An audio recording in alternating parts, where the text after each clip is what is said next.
Tidak ada satupun orang yang dapat rezeki kecuali puas. Ketika dapat dia berbagi, punya kedudukan dia manfaat. Lalu Allah siapkan di akhir kehidupannya cara pulang yang baik. Ya ayyatuhan nafsul mutmainnah. Karena dia punya agenda, dia punya arah, hidupnya tenang, maka meninggalnya pun dalam keadaan tenang. Hei jiwa yang sudah tenang, siap-siap pulang. Irji'i ila rabbika radiyatan, siap pulang, aku sudah ridha dengan amalmu, engkau pun akan ridha dengan pemberianku. Sudah siap pulang? Oh, belum ya. Baik.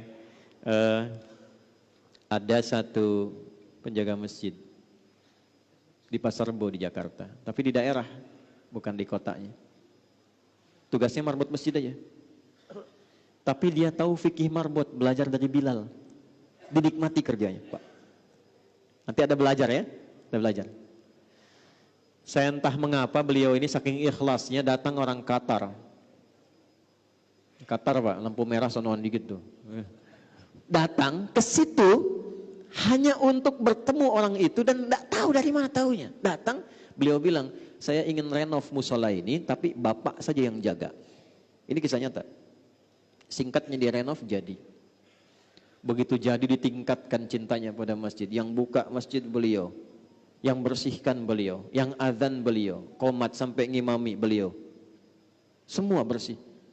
Satu kali hari Kamis, puasa, nunggu buka ba'da asar. Sudah rapikan masjid untuk orang sholat, tiduran dekat karpet.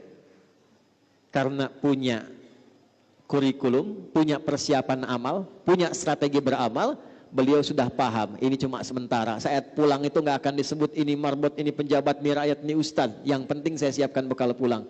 Itu cuma tidur-tiduran Pak. Tiduran di tempat yang dirawat, di tempat yang diberkahi itu cuma merem-melek. Ya ayyatuhan nafsul mutmainnah.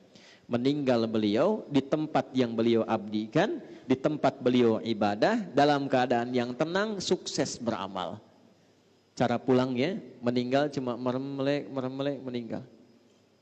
Maaf ya, hati-hati pojok tuh sudah ada yang merem-melek tuh. Seorang jamaah di sayap kanan, hilang di era Nabi. Nabi tanya, mana si fulan? Belum ketahuan ya Rasulullah, tunggu sampai dekat ke akhir habis sholat subuh. Ini kisah nyata. Karena waktunya mau habis, diputuskan sudah kita mulai sholat. Begitu selesai sholat gak ada, kita tengok ke rumahnya. Datang disusuri, ternyata ya Allah ya Rabbi, ketemu rumahnya agak jauh, yang tersisa hanya istrinya. Ditanya, aina zaujuk, kemana suamimu? Ya Rasulullah, dia telah kembali kepada Allah, meninggal. Itu sampai dicari, ditemukan sudah meninggal. Nabi cari. Nabi bilang gini, ada yang aneh enggak sebelum meninggal? Tidak ya Rasulullah, cuma dia bilang begini, ya Allah, kenapa kau enggak makin jauh? Ya Allah, kenapa bukan yang baru saja? Itu aja yang saya bingung ya Rasulullah. Kata Nabi, bukan. Dia itu sebelum meninggal ditampakkanlah pahala sholatnya yang sering dia lakukan ke masjid itu. Dalam subuh khususnya. Ditampakkan. Jadi bukan berarti kita sia-sia. Nanti sebelum meninggal kebiasaan kita ditampakkan. Kalau yang rajin tuh amal soleh ditampakkan amalnya. Sehingga itu yang membuat kita tenang. Lalu dia melihat ternyata jalannya itu dihitung. Banyak pahalanya. Dia berkata, ya Allah, kenapa nggak makin jauh lagi aja masjidnya sehingga makin banyak pahalanya. Satu waktu di musim dingin dia keluar pakai baju double, di jalan ada yang kedinginan saat akan berangkat ke masjid. Dia copotlah baju yang luar, dia pakai yang dalam tuh yang baru, yang luar yang lama. Begitu diberikan keluar pahala ditampakkan sebelum wafat. Dia berkata, ya Allah, kenapa yang nggak baru saja yang saya berikan, kenapa harus yang lama? Karena pahalanya berbeda. Salat. Itulah janji Allah, ya ayyatuhan nafsul. Dan tempatnya ayat itu di surah Al-Fajr. Tempatnya di surah Al-Fajr. Itu yang harus jadi motivasi untuk kita. Tetangga yang belum ke masjid, datangi silaturahim. Apa hukumnya? Tetangga dekat masjid, jarak, bahkan nempel rumahnya ke masjid, tapi nggak mau ke masjid. Apa hukumnya? Hah? Bakar? Oh iya, hati-hati tuh. Hey. Aduh, main bakar aja tuh. Belajar, jangan baca terjemahan.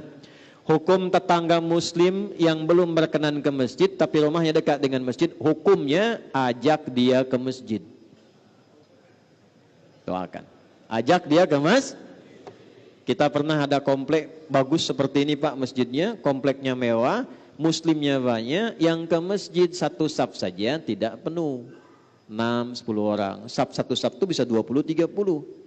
Duduk saya lihat, saya tanya, kenapa begini? Kita atur strategi, ini kisah saja.